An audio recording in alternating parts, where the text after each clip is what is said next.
இந்த 21 நாட்களும் தேவன் நம்மை புடமிடுகிற நாட்கள், தேவன் நமக்குள்ளாக மாறுதலை கொடுக்கிற நாட்கள், மாற்றங்களை கொடுக்கிற நாட்கள். தேவனுடைய சமூகத்தில் இந்த மாற்றங்களுக்காக நாங்கள் தொடர்ந்து தேவனுடைய சமூகத்தில் காத்திருப்போம். தேவன் அப்படியே செய்வாராக. நேற்று தினத்தின் செய்தி அநேகருக்கு ஆசீர்வாதமாக இருந்ததுன்னு சொல்லி என்னிடத்துலையும் சரி, ஆஃபீஸில் சிலர் நீங்கள் ஃபோன் மூலமாக, வாட்ஸ்அப் மூலமாக எங்களை தொடர்பு கொண்டு தெரிவித்தீர்கள். அதுக்காக நான் தேவனுக்கு நன்றி செலுத்துகிறேன். அநேகரோட உள்ளங்களில் மாற்றங்கள் ஏற்படுகிறதுன்னு சொல்லி அதை பார்க்கும்போதே பெரிய ஒரு ஆசீர்வாதம். ஒரு ஊழியனுக்கு அதுதான் பெரிய ஒரு கனம். ஆண்டவர் அதை செய்கிறார். உங்கள் உள்ளத்துக்குள்ளாக அந்த ஆசீர்வாதமான காரியங்களை நாங்கள் கேட்கும்போது எங்கள் உள்ளத்துக்குள்ளாகவும் பெரிய ஒரு பலன் உண்டாகிறது. அதுக்காக நான் தேவனுக்கு நன்றி செலுத்துகிறேன்.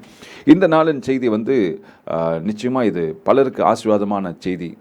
இது ஏற்கனவே நான் பகிர்ந்து கொண்ட ஒரு செய்தி தான். ஆனாலும் இதோடு கூட நேற்று தினத்தை நான் தியானிக்கும் போது ஆண்டவர் இந்த செய்தியை காண்பித்தார். அதோடு கூட சில காரியங்களும் ஆட் பண்ணுவதற்காக தேவன் என்னோடு கூட பேசினார். அதன்படியே நான் வந்திருக்கிறேன். கர்த்தர் நிச்சயமாய் இந்த வார்த்தையின் மூலமாய் உங்களோடு கூட பேசுவாராக. ஆமென்.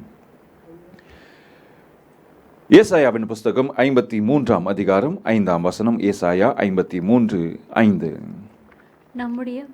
நம்முடைய மறுதல்களின் நிமித்தம், நம்முடைய மீறுதல்களின் நிமித்தம் அவர் காயப்பட்டு, நம்முடைய அக்கிரமங்களின் நிமித்தம் அவர் நொறுக்கப்பட்டார். நமக்கு சமாதானத்தை உண்டு பண்ணும் ஆக்கினை அவர் மேல் வந்தது. அவருடைய தழும்புகளால் நாம் குணமாகிறோம். அல்லேலூயா. ஆமென். கர்த்தர் இந்த வார்த்தையின் மூலமாய் உங்களை ஆசீர்வதிப்பாராக. கர்த்தர் உங்களை வல்லமையாய் மாற்றுவாராக. நாம் தொடர்ந்து இந்த சுகத்துக்காக விசேஷமாக நாம் ஜெபித்து வருகிறோம். ஒரு மனுஷனோட சரீரத்தில் பெரிய ஒரு பலவீனம்னா என்னென்னா, அது குறை என்னென்னா, அது நம்ம சரீரத்துக்குள்ளாக இருக்கிற சோர்வுகள், பலவீனங்கள், இது போல் நம்ம நிறையா சொல்லலாம். ஆனால் இன்னொன்று மனுஷனை உடைக்கிற ஒரு பெரிய ஒரு காரியம் என்னென்னா அவனுடைய பாவங்கள். இந்த பாவங்கள் பார்த்திங்கன்னா நமக்குள்ளாக இருப்பது தெரியவே தெரியாது. பெரிய ஒரு வியாதி, நம்மை கொல்ல போகிற ஒரு பெரிய ஒரு வியாதி. ஆனால் இந்த வியாதி சீக்கிரமாக வெளிப்படாது. அது மறைந்திருக்கும். கொஞ்சம் கொஞ்சமாக ஸ்லோ பாய்சன் போல் நம்மளை என்ன பண்ணணும்னா அழித்து கொண்டே இருக்கும். ஒவ்வொரு நாளும் இது கொன்று கொண்டே இருக்கும். நம்மளை தீங்கான வழியில் செல்வதற்கு இது ஊந்துதல் செய்து கொண்டே இருக்கும். இங்கே பார்த்திங்கன்னா இந்த பாவம் எப்போ பிறகுதுன்னு நம்ம எல்லாருக்கும் தெரியும். வேதாமத்தில் நம்ம நன்றாக அறிந்திருக்கிறோம். விசேஷமாக நம்ம எல்லா இடத்துலையும் யோசிப்போம்னா, ஆதாம் ஏவாள் அந்த கனியை எடுத்து புசித்தது தான் முதல் பாவம் என்று சொல்லி நாம் பார்ப்போம். ஆனால் அதுக்கு முன்பாக ஒரு பாவம் நடைபெறுகிறது. உண்மையாக நீங்கள் நல்லா உற்று கவனிச்சிங்கன்னா, என்ன பாவம்னா, சர்ப்பம் ஏவாள் இடத்துல சொல்லுகிற அந்த பொய் தான் முதல் பாவம். அல்லேலூயா. ஆமென். நம்ம எல்லாருமே இப்படி தான் நம்ம யோசிப்போம். ஆதாம் ஏவாள் செய்தது தான் நம் பாவம் என்று சொல்லி நாம் யோசிப்போம். ஆனால் அதுக்கு முன்பாக நடந்த ஒரு பெரிய ஒரு பாவம்னா டிஸ்ஆனஸ்டி, உண்மையாய் நடக்காதபடி, நம்மளை திசை திருப்புற மாதிரி பேசப்பட்ட வார்த்தைகள். அதே போல் வேதாமத்தில் கடைசியாய் குறிப்பிட்ட பாவங்கள் என்று சொல்லி பார்த்தீங்கன்னா, இதே பொய் தான். வெளிப்படுத்தல் விசேஷம், கரெக்டாக எனக்கு வசனம் ஞாபகம் இல்லை, வெளிப்படுத்தல் விசேஷத்தில் நீங்கள் வாசிப்பீங்க. அதே பொய்யை சொல்லி தான் இந்த இடத்துல வேதாமத்தில் கடைசி பாவமாக அது குறிப்பிடப்பட்டிருக்கிறது. நாளை தினத்தில் வேணால் நான் உங்களுக்கு பைபிள் ரெஃபரன்ஸ் நான் உங்களுக்கு கொடுக்குறேன். முதல்ல புறாக்கப்பட்ட பாவம், சர்ப்பம் சொன்ன பொய். அதே போல் வேதாமத்தில் கடைசியாக குறிப்பிடப்பட்ட ஒரு பாவம் என்னென்னா பொய். அப்போது ஒரு டிஸ்ஆனஸ்டி, நம்ம உத்தமமாய் நடக்கக்கூடாதபடி நடக்கிற காரியங்கள். இந்த காரியங்கள் தான் பார்த்திங்கன்னா நாளடைவில் ஒன்று பின் ஒன்றாக நம்மை பெரிய பாவத்துக்குள்ளாய் கொண்டு செல்லுகிறது.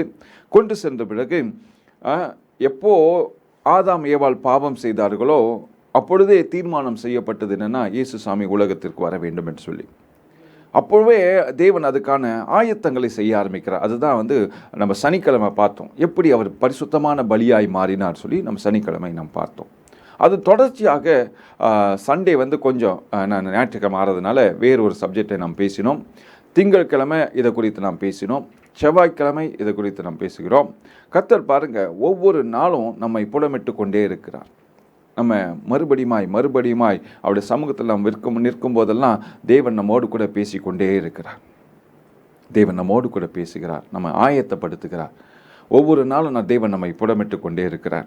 ஸோ இந்த பாவத்திலிருந்து வெளிவருவதற்காக நமக்கு கொடுக்கப்பட்ட மருந்து தான் இயேசு கிறிஸ்துவின் இரத்தம், அவருடைய தழும்புகள்.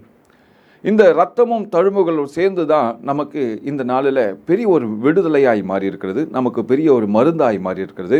எப்படி ஒரு ஜுரம் வந்தால் ஒரு டோலோ 650 நம்ம போடுறோமோ, அதே போல தான் பாவத்துக்கு இருக்கிற ஒரே ஒரு மருந்து என் தேவனாகிய இயேசு கிறிஸ்துவின் வல்லமையான இரத்தம் மாத்திரமே. இந்த ரத்தத்தை நீங்கள் யூஸ் பண்ணால் மட்டும்தான் பாவத்திலேருந்து விடுதலை ஆக முடியும். நம்ம ஏற்கனவே பார்த்துருக்கோம், பாவத்திலேருந்து ஒரு மனிதன் தன்னைத்தானே விடுவித்து கொள்ள முடியாது. அவன் விடுதலை ஆக வேண்டும் என்றால் அதற்கான ஒரே மருந்து இயேசு கிறிஸ்துவின் ரத்தம் மாத்திரமே.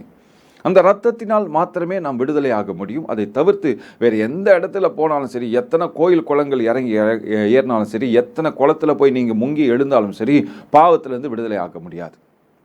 அதற்காக சிந்தப்பட்ட இயேசு கிறிஸ்துவின் இரத்தத்தை மாத்திரமே நீங்கள் விசுவாசித்தால் உங்கள் பாவத்திலிருந்து மோட்சம் கிடைக்கும். ஹல்லேலூயா, ஆமென்.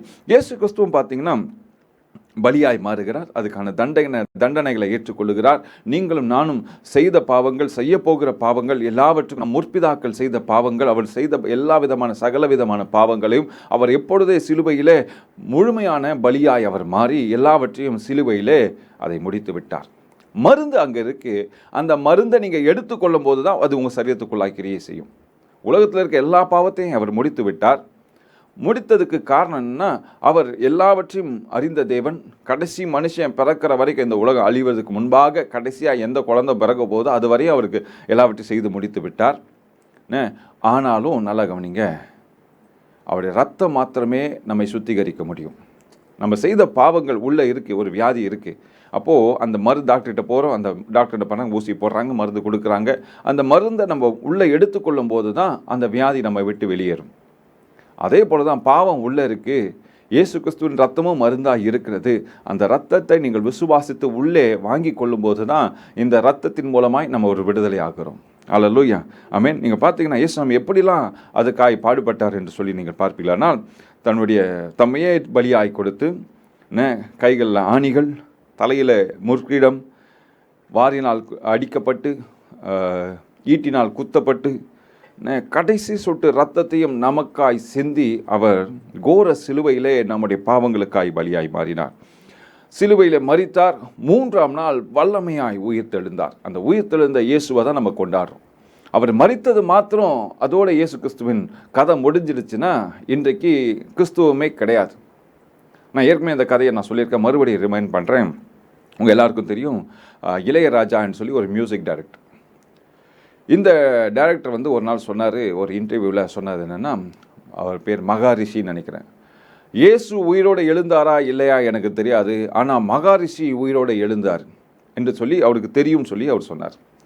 நான் சொல்கிறேன் அதுக்கு மாற்று கருத்தாக, மகாரிஷி உயிரோடு எழுந்திருக்கலாம், ஓகே, நோ ப்ராப்ளம். ஏன்னா ஆண்டவர் இயேசு கிறிஸ்து லாசருவையும் உயிரோடு எழுப்பினார், அது பெரிய விஷயம் கிடையாது. ஆனால் இயேசு கிறிஸ்து அது பின்பாக மரிக்கவே இல்லை, மகாரிஷி அதுக்கு பின்பாக மரித்து போனார். அல்லேலூயா. என் இயேசு கிறிஸ்து இன்றைக்கும் உயிரோடு இருக்கிறார், ஆனால் மகாரிஷி அதுக்கு பின்பாக மரித்து போனார். அவர் உயிரோடு எழுந்திருக்கலாம், okay, take it, no problem, எனக்கு அது கூட பிரச்சனை கிடையாது. ஆனால் அவர் மறுபடியும் மரித்து போனார். என் இயேசு கிறிஸ்து இன்றும் ஜீவனோடு உயிரோடு இருக்கிறார். அல்லேலூயா. அதுதான் கிறிஸ்துவத்தின் பலன். ரோமர் 8ஆம் அதிகாரம் 11ஆம் வசனம். ரோமர் 8:11. அன்றியும் இயேசுவை மரித்தோரிலிருந்து எழுப்பினவருடைய ஆவி உங்களில் வாசமாயிருந்தால், கிறிஸ்துவை மரித்தோரிலிருந்து எழுப்பினவர் உங்களில் வாசமாயிருக்கிற தம்முடைய ஆவியினாலே சாவுக்கு ஏதுவான உங்கள் சரீரங்களையும் உயிர்ப்பிப்பார். ஹல்லேலூயா, ஹல்லேலூயா. இங்க பாருங்க, ரொம்ப அழகா இந்த வசனம், ரொம்ப ரொம்ப அழகா இருக்கும். அன்றியும் இயேசு கிறிஸ்துவை மரித்தோரிலிருந்து எழுப்பினவருடைய ஆவி உங்களில் வாசமாயிருந்தால், கிறிஸ்துவை மரித்தோரிலிருந்து எழுப்பினவர் உங்களில் வாசமாயிருக்கிறார், தம்முடைய ஆவியினாலே சாவுக்கு ஏதுவான உங்கள் சரீரங்களையும் உயிர்ப்பிப்பார். அல்லேலூயா. இயேசு கிறிஸ்துவை உயிரோடு எழுப்பின ஆவியானவரோட வல்லமை இன்று நம்முடைய சரீரங்களுக்குள்ளாய் அந்த வல்லமை இருக்குமே, ஆனால் இன்றைக்கும் நம்மை அவர் உயிர்ப்பிக்க வல்லமை உள்ள தேவனாய் இருக்கிறார். அந்த ஆவியை விசுவாசிப்போம், பரிசுத்த ஆவியை விசுவாசிப்போம். இப்போது என்னோட செய்தி முக்கியமான கட்டத்துக்கு நான் எடுத்து செல்லுகிறேன். கொஞ்சம் உற்று கவனிங்க. செய்தியை உற்று கவனிக்கும் போது கொஞ்சம் டிஸ்டர்பன்ஸ்லாம் இல்லாதபடி பார்த்துக்கொள்ளுங்க. நான் முடித்துவேன். இது கொஞ்சம் பெரிய செய்தி, ஏன்னா கூட நிறைய பாயிண்ட்ஸ் ஆட் பண்ணியிருக்கேன். ஸோ கொஞ்சம் உற்று கவனிங்க. கர்த்தர் உங்களை ஆசீர்வதிப்பாராக. இயேசு சுவாமி விசேஷமாய் தம்முடைய சீஷனாகிய தோமாவை வந்து சந்திக்கும் போது யோவான் 20ஆம் அதிகாரம் 27ஆம் வசனத்தில் நாம் வாசிக்கிறோம். யோவான் 20:27.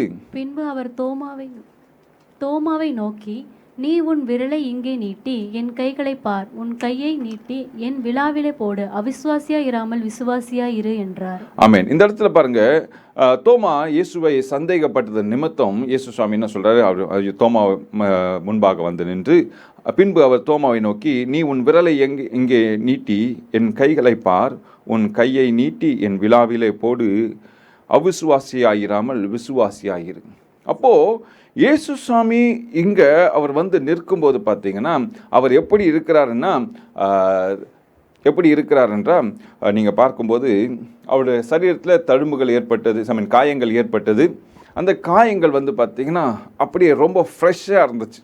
அவர் சிலுவையில் தொங்கி அவரை அடக்கம் செய்யப்படும் போது அந்த நமக்கு நல்லா தெரியல, ஒரு ஒரு ஒரு புண்ணு நமக்கு ஒரு அடிபட்டோ ஒரு வெட்டுப்பட்டோ நமக்கு வந்து காயங்கள் ஏற்பட்டுச்சுன்னா அது அப்படியே ரெட்டு கலரில் அப்படியே நம்ம சதெல்லாம் அப்படியே தெரிஞ்சு தோல்லாம் பிஞ்சு அப்படியே ஃப்ரெஷ்ஷாக இருக்கும். ஆனால் அவர் 3ஆம் நாள் உயிரோடு எழும்பி வரும்போது பார்த்திங்கன்னா அந்த காயங்கள் எப்படி அடக்கம் செய்யப்பட்டாரோ அந்த வண்ணமாக இல்லை. ஏனென்றால் அவர் சரீரம் முழுவதுமாக அந்த காயங்கள் ஆறி ரணங்கள் ஆறி அது முழுவதுமாய் தழும்புகளாய் மாறினது. காயங்கள்னா வேற, தழும்புகள்னா வேற. காயங்கள்னா என்ன, அப்படியே ஃப்ரெஷ்ஷாக அடிபட்டு அப்படியே சதையிலேருந்து ரத்தம் வருது பார்த்திங்களா, அது காயங்கள். அது முழுமையாக ஆறின பின்பு அது என்ன ஆகும்னா தழும்புகளாய் மாறும். தழும்புனா என்ன, ஒரு 10 வருஷத்துக்கு முன்னாடி அடிபட்டுச்சுன்னா இன்றைக்கும் அந்த நம்ம கையில் ஒரு மார்க் இருக்கும். ஒரு வெட்டுப்பட்டுச்சுன்னா நம்ம கையில் ஒரு மார்க் இருக்கும், அது பிளாக் கலரில் இருக்கும். அப்போது இது காயம் அல்ல, இது வந்து தழும்பு. அடிபட்டும் போது ஆறாமல் இருக்கிறது வந்து காயங்கள். அடிபட்ட பிறகு பல நாட்கள் கழித்து மருந்துகள் மாத்திரைகள்லாம் எடுத்துக்கொண்ட பிறகு நமக்கு ஏற்படுவது தான் தழும்புகள். ஸோ இயேசு கிறிஸ்துவின் சரீரம் எப்படி இருக்குன்னா அது காயங்கள் கொண்ட சரீரமாய் அல்ல, அது 3 நாட்களுக்குள்ளாக தழும்புகளாய் மாறின சரீரம். அதான் நம்ம பார்க்கிறோம். ஏற்கனவே வாசித்த வசனத்தை நம்ம மறுபடியும் வாசிப்போம். ஏசாயா 53:5 நம்ம வாசிப்போம். ஏசாயா 53:5. நம்முடைய மீறுதல்களின் நிமித்தம் அவர் காயப்பட்டு நம்முடைய அக்கிரமங்களின் நிமித்தம் அவர் நொறுக்கப்பட்டார். நமக்கு சமாதானத்தை உண்டு பண்ணும் ஆக்கினை அவர் மேல் வந்தது, அவருடைய தழும்புகளால் குணமாகிறோம். நான் மறுபடியும் இந்த 3 பகுதியும் கொஞ்சம் பிரித்து உங்களுக்கு காண்பிக்கிறேன். நம்முடைய மீறுதல்கள் நிமித்தம் அவர் காயப்பட்டு நம்முடைய அக்கிரமங்களின் நிமித்தம் அவர் நொறுக்கப்பட்டார். நொறுக்கப்பட்டார் அப்படின்போது என்னன்னா, காயப்பட்டு நம்முடைய அக்கிரமங்கள் நிமித்தம் அவர் நொறுக்கப்பட்டார் அப்படின்னு சொல்லும்போது பார்த்தீங்கன்னா அது முடிந்த காலம். நமக்கு தெரியுங்கள, முடிந்த காலம், நிகழ்காலம், எதிர்காலம், வருங்காலம். 3 காலங்கள் நம்ம பிரிப்போம். அதே போல தான் இந்த பகுதி, அதாவது 5ஆம் வசனத்தில் இந்த முதல் பகுதி பார்த்திங்கன்னா முடிந்த காலம். அவர் நொறுக்கப்பட்டார் என்பது முடிந்த காலம். 2வது, நமக்கு சமாதானம் உண்டு பண்ணும் ஆக்கினை அவர் மேல் வந்தது. இதுவும் வந்தது என்றது வந்து முடிந்த காலம். ஆனால் நீங்கள் கடைசியாக வாசிக்கிற அந்த லைன் என்னன்னா, அவருடைய தழும்புகளால் குணமாகிறோம் என்பது இட்ஸ் அ ப்ரெசன்ட். இப்போ நடந்து கொண்டிருக்கிற காரியங்கள். அவருடைய தழும்புகளால் நாம் குணமாகிறோம். அல்லேலூயா. அவருடைய தழும்புகளால் குணமாகிறோம். அப்போனா இயேசு சாமியோட சரீரத்தில் இருந்தது என்னன்னா அது காயங்கள் அல்ல, அது தழும்புகள். நம்ம கூட யூடியூப்பில் ஒரு தம்பியோட இன்டர்வியூ போட்டிருக்கோம். அந்த இன்டர்வியூ என்னென்னா, நம்ம கூட இருந்தான். இப்போது அந்த பையன் வேறு ஒரு இடத்துல இருக்கிறார். ஆனால் அடிக்கடி இப்போது வந்து எங்கள் கூட இருந்து போவார். பென்னு சொல்லிட்டு ஒரு தம்பி. அந்த தம்பியோட ஃபுல் டெஸ்டிமனி வந்து நம்மளோட யூடியூப்பில் இருக்குது. நீங்கள் வேணால் போய் பார்க்கலாம். நீங்கள் கேட்கும்போதே அந்த அந்த இன்டர்வியூ நீங்கள் கேட்டிங்கன்னா, நம்ம டெஸ்டிமனி நீங்கள் கேட்டிங்கனாலே உங்களை அறியாமலே உங்கள் கண்களிலிருந்து கண்ணீர் வரும். இப்படிப்பட்ட ஒரு சாட்சி அது. இந்த பிள்ளை வந்து சின்ன வயசுலேயே தகப்பனையும் தாயும் விட்டு பிரிந்து போயிட்டான், காணாமல் போயிட்டான், வழி தெரியாமல் போயிட்டான். போன பிறகு போலீஸ் ஸ்டேஷனுக்கு கொண்டு போய் வைக்கிறாங்க அந்த பிள்ளைய.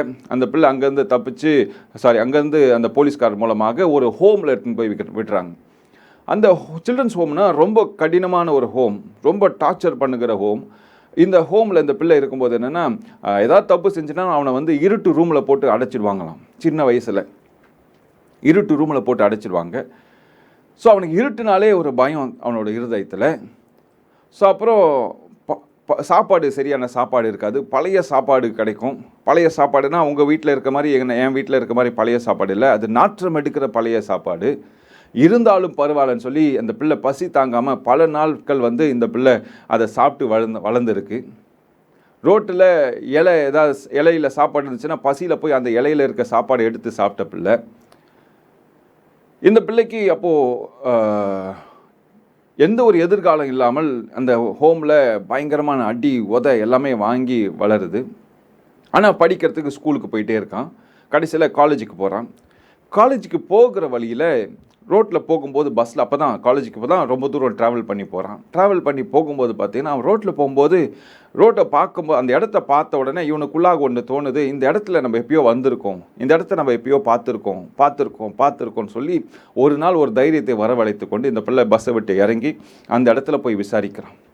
விசாரிக்கும் போது தான் இவனோட அப்பா பேர் அம்மா பேர் ஞாபகம் வருது. வந்த உடனே அங்கே போய் கேட்குறான். கேட்ட உடனே என்ன நடக்குதுன்னா அங்கே இருந்த ஜனங்கள் சொல்கிறாங்க, ஓ நீ அவனோட பிள்ளையா, இந்த மனுஷனோட பிள்ளையா? ஐயோ போன வாரம் தானே 2 பேர் இறந்து போனோம். உங்கள் அப்பாவும் உங்கள் அம்மா முதல்ல இறந்துட்டாங்க, அதுக்கப்புறம் உங்கள் அப்பா இப்போ தான் கொஞ்ச நாள் முன்னாடி இறந்து போனாங்க. ஆனால் அவனுக்கு ஒரு தங்கச்சி இருக்கா அப்படின்னு சொல்லி ஒரு பாஸ்டரை காமிக்கிறாங்க.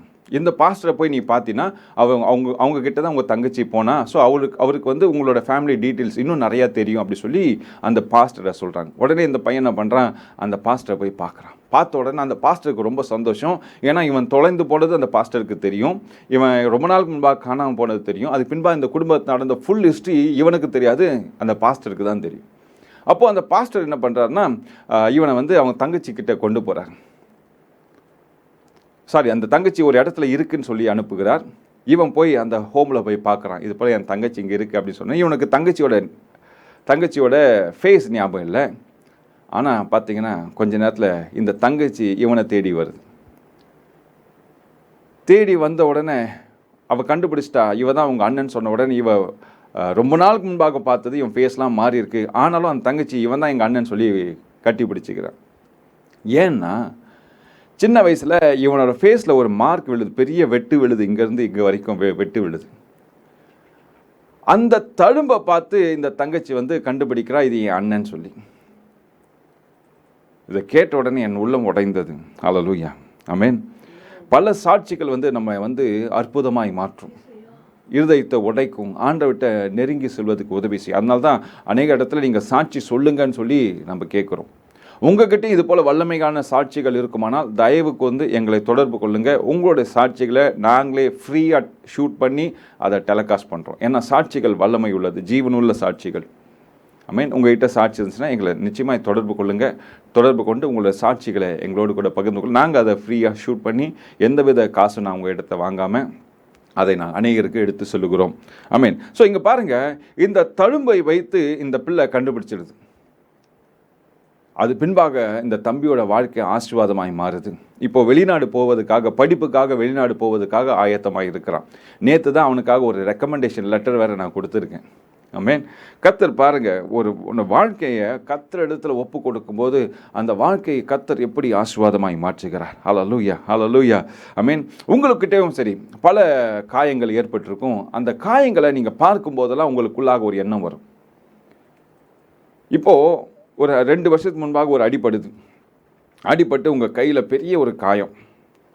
இன்னும் அது காயமாகவே இருந்துச்சுன்னா நீங்கள் அதை ட்ரீட் பண்ணலை, சரியாக மருந்து போடலை, அந்த காயத்துக்கு சரியான ட்ரீட்மெண்ட் நீங்கள் எடுக்கலை. 2 வருஷம் ஆகியும் அது புண்ணாகவே இருந்துச்சுன்னா அதுக்கான சரியான ட்ரீட்மெண்ட் நம்ம எடுத்துக்கொள்ளவில்லை. ஆனால் இன்றைக்கு அந்த காயம் முற்றிலுமாக ஆறி அது ஒரு தழும்பாக இருந்ததுன்னா அது நமக்கு பெரிய ஆசீர்வாதம். காயங்கள் தழும்பாய் மாறும்போது தான் அது நமக்கு ஆசீர்வாதம். அல்லேலூயா. காயங்கள் தழும்பாய் மாறும்போது தான் ஆசீர்வாதம். இது வெளிப்புற மாத்திரம் அல்ல, நம்ம இருதயத்திலும் பலவிதமான காயங்கள் ஏற்படும்.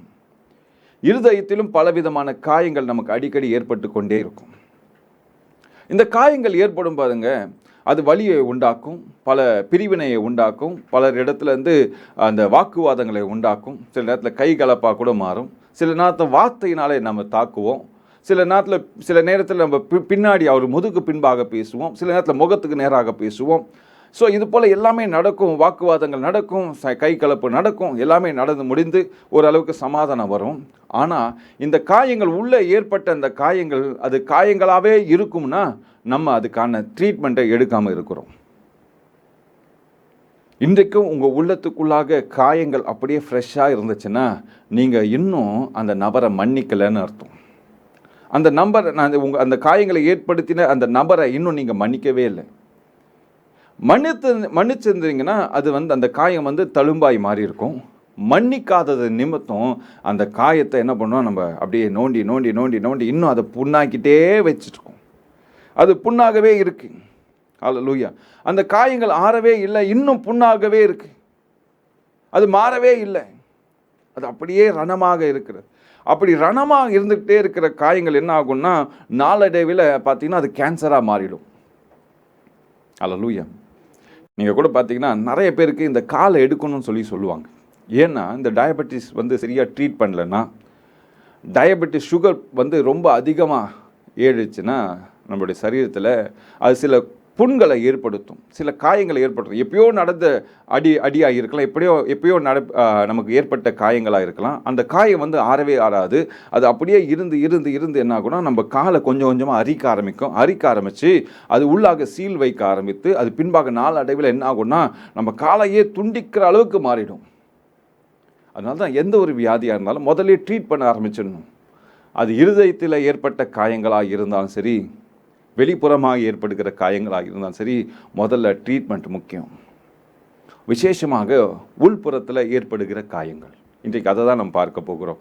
உள்புறத்தில் ஏற்படுகிற காயங்கள், அதாவது இருதயத்தில் ஏற்படுகிற காயங்கள்.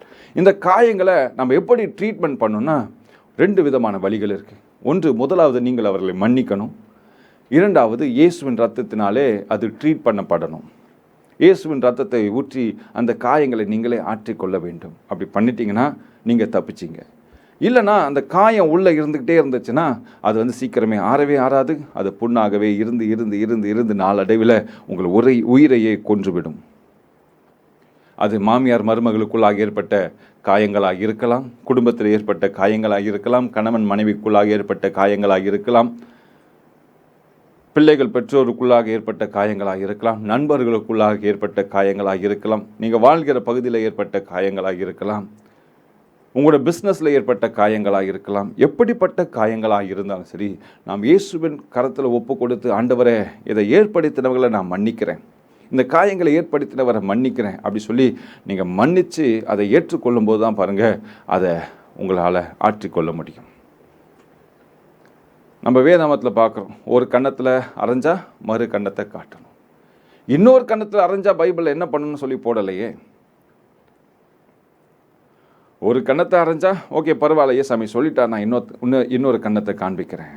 ஆனால் இன்னொரு கன்னத்தில் நீ அரைஞ்சிட்டினா அதுக்கப்புறம் தான் நான் யாருன்னு காண்பிப்பேன்னு சொல்லி பல இடங்களில் நம்மளோட சுயரூபம் வெளியே வரும். இன்றைக்கு வேதாமத்திலேருந்து 5 விதமான ஆட்களை நாம் காண்பிக்க போகிறேன். இந்த 5 விதமான ஆட்கள் அந்த காயங்களை எப்படி மாற்றிக்கொண்டார்கள், எப்படி தங்களுடைய வாழ்க்கையை மாற்றிக்கொண்டான்னு சொல்லி கடகடன் நம்ம பார்க்க போகிறோம். நேரம் இல்லாத மாதிரி நான் கொஞ்சம் ஃபாஸ்ட்டாக போகிறேன், நான் உற்று கவனிங்க. முதலாவது லூக்காவின் சுவிசேஷம் 15ஆம் அதிகாரம். இந்த இடத்துல நம்ம ஒரு சம்பவத்தை நாம் பார்க்கிறோம். 25லேருந்து 27 வரை வாசிங்க. லூக்கா 15:25. அவனுடைய மூத்த குமாரன் வயலில் இருந்தான். அவன் திரும்பி வீட்டுக்கு சமீபமாய் வருகிற போது கீதவாத்தியத்தையும் நடனக்களிப்பையும் கேட்டு ஊழியக்காரரில் ஒருவனை அழைத்து இது என்ன என்று விசாரித்தான். அதற்கு அவன், உம்முடைய சகோதரன் வந்தார், அவர் மறுபடியும் சுகத்துடனே உம்முடைய தகப்பனிடத்துக்கு வந்து சேர்ந்தபடியினாலே அவருக்காக கொழுத்த கன்றை அடுப்பித்தார் என்றான். அப்பொழுது அவன் கோபம் அடைந்து உள்ளே போக மனதில்லாதிருந்தான். தகப்பனோ வெளியே வந்து அவனை வருந்தி அழைத்தான். அவன் தகப்பனுக்கு பிரதித்திரமாக, இதோ இத்தனை வருஷ காலமாய் நான் உமக்கு ஊழியம் செய்து ஒரு காலம் உம்முடைய கற்பனையை மீறாதிருந்தும் என் சிநேகிதரோட நான் சந்தோஷமாய் இருக்கும்படி நீர் ஒரு காலம் எனக்கு ஒரு ஆட்டுக்குட்டியையாவது கொடுக்கவில்லை. வேசிகளிடத்தில் உம்முடைய ஆஸ்தியை அழித்து போட்ட உம்முடைய குமாரனாகிய இவன் வந்தவுடனே கொழுத்த கன்றை இவனுக்காக அடுப்பித்தீரே என்றான். இங்க இந்த இடத்துல பாருங்க, இந்த பகுதி நம்ம நன்றாக அறிந்த ஒரு பகுதி. இளைய குமாரன் காணாமல் போகிறான், தூர தேசத்துக்கு போகிறான், எடுத்துக்கொண்டு போன எல்லாவற்றையும் அழித்து போடுகிறான். இப்போ மறுபடியுமாய் தகப்பனிடத்தில் வருகிறான். இந்த தகப்பன் என்ன பண்ணுறாருன்னா, பெருந்தன்மையாக சென்று இளைய குமாரனை கட்டி அணைத்து கொள்ளுகிறார், முத்தமிடுகிறார். அவன் வீட்டுக்கு வந்த உடனே அவனுக்கு பாதரட்சியை கொடுக்கிறார், புது வஸ்திரங்களை கொடுக்கிறார், மோதிரங்களை கொடுக்கிறார். அவனுக்காக கொழுத்த கன்றை அடித்து பந்தியை ஆயத்தப்படுத்துகிறார். இந்த வேலைலாம் நடந்துட்டு இருக்கும்போது பெரிய மூத்த குமாரன் என்ன பண்ணுறான், வயலிலிருந்து வருகிறான், வேலை செஞ்சுட்டு வரான். வயலிலிருந்து வருகிறான்னா வேலை செஞ்சுட்டு வரான். அவன் கடினமாய் உழைத்து விட்டு தன்னோட பங்கை முழுமையாய் செய்த ஒரு மனுஷன். அவனுக்கு இருக்கிற வேலைகளெல்லாம் நேர்த்தியாக செய்கிற மனுஷன். வேதாமத்தில் ஒரு சின்ன இடத்துலேருந்தே அவங்க எப்படிப்பட்டவங்க சொல்லி ஈஸியாக வேதாமத்தில் குறிப்பிடும், நம்ம ஈஸியாக புரிந்து கொள்ள முடியும். அப்போது இந்த மூத்த குமாரன் தகப்பனோட பேச்சுக்கு கேட்டு வளர்ந்த ஒரு பிள்ளை, தகப்பனோட சொல் கேட்டு எல்லாவற்றையும் செய்கிற ஒரு பிள்ளை, தகப்பனுக்கு கீழ்ப்படிந்து நடக்கிற ஒரு பிள்ளை, தகப்பன் சொல்லுகிற வேலைகள் எல்லாவற்றையும் செய்துவிட்டு வீட்டுக்கு திரும்பும்போது வீட்டுக்குள்ளே ஒரு பெரிய பார்ட்டி நடக்குது, பெரிய சந்தோஷம் இருக்குது. வீட்டுக்குள்ளே எல்லாமே ஓடுறாங்க வராங்க, ஏன்னா பெரிய விருந்து ஆயத்தமாயிட்டு இருக்கு இல்லையா. ஸோ எல்லாருமே பிஸியாக இருக்காங்க. அப்போ இவன் வந்த உடனே 28ஆம் வசனம், அப்பொழுது அவன் கோபம் அடைந்து உள்ளே போக மனதில்லாதிருந்தான். தகப்பனோ வெளிவந்து அவனை வருந்தி அழைத்தார். அவன் உள்ளே போக மனசு இல்லை. ஏன்னா அது பின்பாக நீங்கள் பார்ப்பீங்க 29ஆம் வசனம், அவன் தகப்பனுக்கு பிரதித்திரமாக, இதோ இத்தனை வருஷ காலமாய் நான் உமக்கு ஊழியம் செய்து ஒரு காலம் உம்முடைய கற்பனையை மீறாதிருந்தும் என் சிநேகிதரோட நான் சந்தோஷமாய் இருக்கும்படி நீர் ஒரு காலம் எனக்கு ஒரு ஆட்டுக்குட்டியாவது கொடுக்கவில்லை. இதுதான் அண்ணனோட கோபம். என்ன கோபம்னா, தம்பி திருப்பி வந்துட்டான், அவனை நீங்கள் இப்படிலாம் பார்த்துக்கிறீங்க, ஆனால் நான் இவ்வளோ காலமும் உங்களுக்கு ஊழியம் செஞ்சேன், உங்களுக்காக பணிவிடை செஞ்சேன், உங்களுக்காக எல்லாவற்றையும் நான் செய்தேன், ஆனால் ஒரு காலமும் உங்களுடைய கற்பனையை நான் மீறினதும் இல்லை. நான் என் சிநேகிதரோடு கூட சந்தோஷமாக இருக்கும்படி ஒரு காலமும் எனக்கு ஆட்டுக்குட்டியை கூட கொடுக்கல. ஒரு கண்ணுக்குட்டி பெருசு, அதை விட சின்னது ஆட்டுக்குட்டி, அதை கூட நீங்கள் கொடுக்கல அப்படி சொல்லி இங்கே இந்த மனுஷனுக்கு உள்ளத்தில் ஒரு கோபம். நல்லா கவனிங்க. இப்போது ஒரு காயம் ஏற்பட்டுச்சு உள்ள. தகப்பன் சொல்கிறார், வாப்பா உள்ள வாப்பா, பரவாயில்ல வாப்பா, காயத்தை பெருசாக்காத உள்ள வா அப்படி சொல்லி இருதயத்துக்குள்ளாக ஏற்பட்ட காயத்தை பெருசாக்கி கொள்ளாத உள்ள வான்னு சொல்லி கூப்பிட்றார், வருந்தி அழைக்கிறார். இவன் என்ன பண்ணுறான், உள்ளே போக மனதில்லாமல் இருந்தான். 28ஆம் வசனத்தை நீங்கள் வாசிப்போம். உள்ளே போகிறதுக்கு மனசு இல்லை. ஏன்னா உள்ளத்துக்குள்ளாக ஒரு காயம் ஏற்பட்டுச்சு, நான் இதை ஆற்றிக்கொள்ள விரும்பலை. 31ஆம் வசனம், அதற்கு தகப்பன், மகனே நீ எப்பொழுதும் என்னோடு இருக்கிறாய், எனக்கு உள்ளதெல்லாம் உன்னுடையது என்று சொல்லுகிறார். ஆனாலும் அவன் உள்ள போல. இந்த காயத்தை ஆற்றிக்கொள்ள வேண்டும் சொல்லி அவன் முயற்சி செய்யவே இல்லை. இந்த காயத்தை ரணத்தை ஆற்றணும் சொல்லி அவன் முயற்சி செய்யவே இல்லை. அந்த காயத்தோடவே அவனோட கதை முடியுது. அந்த காயத்தோட அவனோட இருதயம் அப்படியே கடினமாய் மாறிவிட்டது. அந்த காயத்தை ஆற்றிக்கொள்ளணும் சொல்லி அவன் முயற்சி செய்யவே இல்லை. இன்றைக்கு பலரும் இதே சூழ்நிலை தான். என்னை குறித்து அவங்க அப்படி பேசிட்டாங்க, அதனால் நான் அப்படியே தான் இருப்பேன், அந்த காயம் எனக்கு மாறவே மாறாது, நான் அப்படியே அதே கோபத்தோடு தான் இருப்பேன், அதே வைராகியத்தோடு தான் இருப்பேன். ஆண்டவர் பல முறை இந்த செய்தியின் மூலமாக கூட உங்கள் கூட பேசி கொண்டு இருக்கிறார். மகனே மகளே, அந்த காயத்தை ஆற்றிக்கொள்ளு, உள்ள வா. நீங்கள் என்ன சொல்கிறீங்கன்னா, என்னால் உள்ளே வர முடியாது, என்னால் உள்ளே வர முடியாது, அந்த காயம் என் உள்ளத்தில் பெருசாக இருக்குது. நான் நல்லா ஏற்கனவே சொன்னேன், அந்த காயத்தோடு கூட நீங்கள் வாழ்ந்து கொண்டு இருந்தீங்கன்னா அந்த காயம் நாளடைவில் பெரிய புண்ணாய் மாறிடும், கேன்சராக மாறிடும், உங்களை அழிக்கிற கொடிய நோயாய் மாறிடும். கடைசி வரையும் மூத்த குமாரன் உள்ளே போகவே இல்லை. ஆனால் ஒன்று நல்லா தெரிஞ்சுக்கொள்ளுங்க, இவன் உள்ளே போகிறானோ இல்லையோ, அங்கே பார்ட்டி நடந்துச்சு, அங்கே விருந்து நடந்துச்சு. விருந்து நடக்காமல் இல்லை, விருந்து நடந்து தான் முடிந்தது. அதே போல தான் நம்ம சில நேரத்தில் அடம் பிடிச்சி வெளியே நிற்கிறோம் அப்படி சொல்லி நின்னோன்னா அங்கே இடத்துல நல்லது நடந்து கொண்டே தான் இருக்கும். நான் போக மாட்டேங்க, பாஸ்டர் இப்படி சொல்லிட்டாரு, அதனால் நான் சபைக்கே போக மாட்டேன்னா உனக்கு தான் அது அழிவு. பாஸ்டர் மெசேஜில் குத்தி காண்பிக்கிறாரு, ஒரு வாட்டி நடந்துச்சுன்னா உடனே அதை குறித்து பேசுகிறாரு. எங்கள் வீட்டு பிரச்சனையை ஃபோன் பண்ணி சொன்னால் அடுத்த நாளே சண்டே அதை குறித்து ஒரு செய்தி வருது. ஒரு நல்லா தெரிஞ்சுங்க, எப்போவுமே போதர்கள் என்ன பண்ணுவாங்கன்னா, தன்னோட மந்தை பாதுகாக்கப்படணும்னு சொல்லி தான் பேசுவாங்க. உடனே நீங்கள் அதை குற்றமாக எடுத்துக்கொண்டு இப்படிலாம் குத்தி காமிக்கிறான்னு சொல்லி பல நேரத்தில் நீங்கள் சபைக்கு போகாமல் இருந்தீங்கன்னா உங்கள் ஆத்மா தான் கெட்டு போகும். நல்லா தெரிஞ்சுக்கலைங்க, ஊழியம் நடந்துட்டு தான் இருக்கும். இங்கே பந்தி நடந்து கொண்டு தான் இருக்குது, பந்தி ஸ்டாப் ஆகவே இல்லை. ஆனால் பெரிய பையன் அந்த பந்தியில் பங்கேற்கவே இல்லை. இன்னொரு சம்பவத்தையும் இதில் காண்பித்து நான் அடுத்த பகுதிக்கு போகிறேன். நம்ம எல்லாருக்கும் தெரியும், யூதாஸ் காரியத். யூதாஸ் காரியத் என்னாச்சு? தன் உள்ளத்தில் ஒரு காயம் ஏற்பட்டுச்சு. அந்த காயத்தை ஆற்றிக்கொள்ளணும்னு சொல்லி அவன் முயற்சி செய்யவே இல்லை. ஓகே, ஒரு வாட்டி முயற்சி செஞ்சான். என்ன பண்ணான்னா, பிரதான ஆசாரியர்களில் போய் என்ன பண்ணுறான், அந்த 30 வெள்ளிக்காசை கொடுக்குறான். தாங்க இந்த காசை வச்சுங்க, எனக்கு இயேசுவை விட்டுடுங்க அப்படி சொன்ன உடனே அவங்க சொல்லிட்டாங்க, இது ஊம்பாடுப்பா, எங்களுக்கு தெரியாது அப்படி சொன்ன உடனே அந்த காசை அவங்க மூஞ்சில் விட்டு எறிஞ்சிட்டு சென்று நாண்டு கொண்டு செத்து விடுகிறான், மடிந்து விடுகிறான். உள்ளத்தில் அந்த காயம் பெருசாயிடுச்சு. ஐயோ, பாவமில்லாத ஒரு ரத்தத்தை நான் காட்டி கொடுத்துட்டேனே, என்னோட ரபியை நான் காட்டி கொடுத்துட்டேனே, என்னோட குருவை நான் காட்டி கொடுத்துட்டேனே, என்னோட மெய்ப்பரை நான் காட்டி கொடுத்துட்டேனேன்னு சொல்லி அவனுக்குள்ளாக ஏற்பட்ட காயம் என்ன பண்ணுதுன்னா, அவனை நேராக சத்ரு உள்ள கிரியை செய்ய ஆரம்பிக்கிறான். கிரியை செய்து பிறகு என்ன பண்ணுறான், 12 பேரில் எப்படியா ஒருத்தனையாச்சும் தூக்கணும்னு சொல்லி என்ன பண்ணுறான், சத்ரு யூதாஸை பயன்படுத்தி கொள்ளுகிறான். சத்ரு எப்போ என்ன பண்ணுறான்னா, எப்பொழுது எவனை விழுங்கலாம் அப்படி சொல்லி வகை தேடி திரிகிறவனாக இருக்கிறான். இந்த காயம் உள்ள பெருசாகிட்டே இருந்துச்சுன்னா சத்ரு உங்களை முழுங்கிடுவான். அவன் கையில் சிக்கிக்கொள்ளாதீங்க, அவன் கையில் போய் மாட்டிக்கொள்ளாதீங்க. நீங்கள் மாட்டிக்கிட்டீங்கன்னா அந்த காயத்தோடு கூட நீங்கள் செயல்படும் போது அந்த காயம் நிச்சயமாய் பெரிதாகி சத்ரு இருதயத்தில் தேவன் வசிக்க முடியாது, சத்ரு வசிக்கிற இருதயமாய் மாறிடும், சத்ரு ஆளுகை செய்கிற இருதயமாய் மாறிடும், சத்ரு பயன்படுத்துகிற ஒரு பாத்திரமாய் நீங்கள் மாறிவிடுவீங்க. அல்லேலூயா. இரண்டாவதாக, முதல் காரியம்னா அந்த காயங்களை ஆற்ற விடாமல், அந்த காயம் ஒருபோதும் எனக்குள்ளாக ஆற வேண்டாம், ஆனால் காயத்தோடு இருப்பது தான் எனக்கு மகிழ்ச்சின்னு சொல்லி நினைக்கிற ஒரு கூட்டம். இரண்டாவது,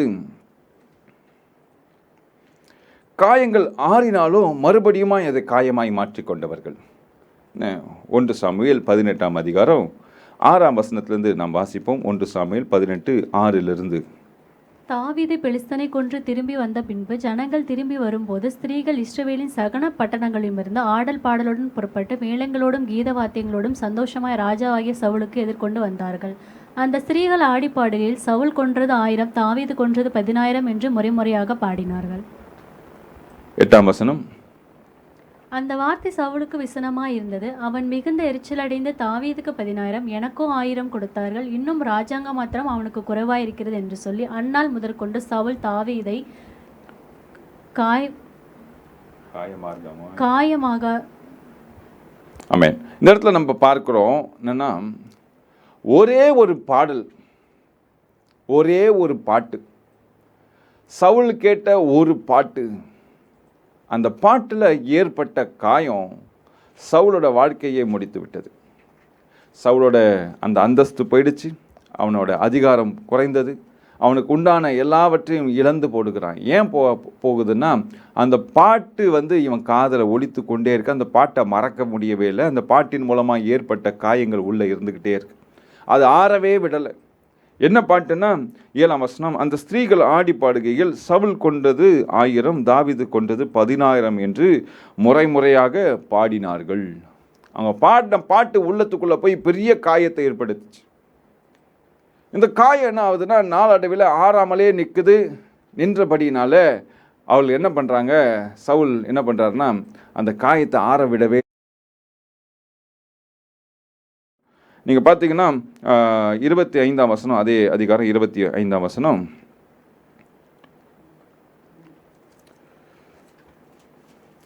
அப்பொழுது சவுல், ராஜா பரிசுத்தை விரும்பாமல் பெலிஸ்தரின் 100 நுனித்தோள்களினால் ராஜாவின் சத்துருக்களிடத்தில் பழிவாங்க விருப்பமாய் இருக்கிறார் என்று தாவீதுக்கு சொல்லுங்கள் என்றான்.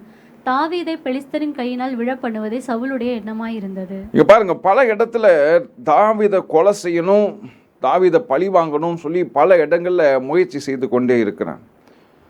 முயற்சி செய்து கொண்டு இருக்கும்போது அந்த காயங்களை ஆற்றிக்கொள்வதற்கு ஆண்டவர் ஒரு தருணத்தை உண்டு பண்ணுகிறார். அதான் நீங்கள் பார்க்க முடியும். 1 சாமுவேல் 19ஆம் அதிகாரத்தில் 4ஆம் வசனத்தை நாம் வாசிப்போம். 1 சாமுவேல் 19:4. அப்படியே யோனத்தான் தன் தகப்பனாகிய சவுலோடே தாவீதுக்காக நலமாய் பேசி, ராஜா தம்முடைய அடியானாகிய தாவீதுக்கு விரோதமாய் பாவம் செய்யாதிருப்பாராக, அவன் உமக்கு விரோதமாக பாவம் செய்யவில்லை, அவன் செய்கைகள் உமக்கு மெத்த உபயோகமாய் இருக்கிறதே. போதும். இங்க பாருங்க என்ன நடக்குதுன்னா, பல சூழ்நிலையில் நம்முடைய வாழ்க்கையிலும் இந்த சமரசம் பேசுவதற்காக நிறைய பேர் வருவாங்க. அவங்க என்ன பண்ணுவாங்கன்னா, இப்போ 2 பேருக்குள்ள சண்டை இருக்குது. இந்த 2 பேருக்குள்ள நடுவில் ஒருத்தர் வருவார். அவர் என்ன பண்ணுவார்னா, இவரோட பிரச்சனையும் தெரியும், இவரோட பிரச்சனையும் தெரியும்.